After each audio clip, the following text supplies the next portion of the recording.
মানব পাচারের সাথে জড়িত দুই অভিযুক্তকে জালে তুলল পুলিশ। মানব পাচারের সাথে যুক্ত দুই অভিযুক্ত টাউটকে গ্রেফতার করেছে আমতলী থানার পুলিশ। ধৃতরা হল মোবারক মিয়া এবং মোকব্বর। অনেকদিন ধরে প্রচেষ্টা চালানোর পর অবশেষে বুধবার রাতে আমতলী থানাধীন বেলাবর সীমান্ত এলাকা থেকে আটক করা হয়েছে তাদের।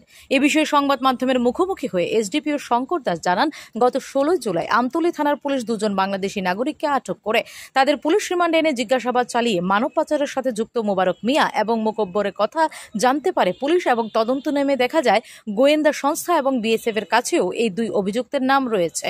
সেই মোতাবেক ওই দুই অভিযুক্তকে গ্রেফতার করেছে পুলিশ।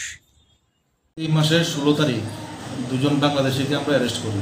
অ্যারেস্ট করার পরে তদন্ত নেমে আমরা যখন এদেরকে ইন্টারোগেশন করি তখন আমরা দুটা নাম পাই বর্ডার টাউট হিসাবে, যারা এই ধরনের পারাপার করে। তখন আমরা তদন্তে নামি এবং আমরা খোঁজ করতে নামি। এদেরকে নেমে আমরা দেখি যে আমাদের কাছে যে অলরেডি আমাদের সিক্রেট এজেন্সি থেকে, স্পেশাল ব্রাঞ্চ থেকে যে নামগুলি এসেছে এবং বিএসএফের কাছ থেকেও আমরা শিওর হই যে এই দুইটা নাম এখন অ্যাক্টিভ টাউট হিসাবে এবং বর্ডার টাউট হিসাবে তারা নামগুলি আছে।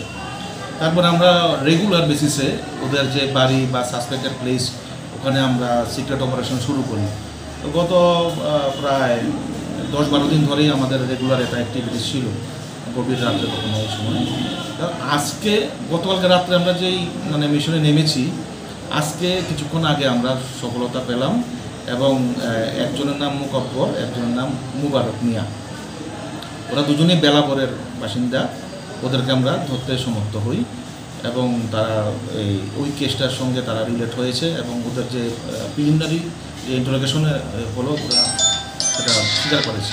Bureau report, PV north east.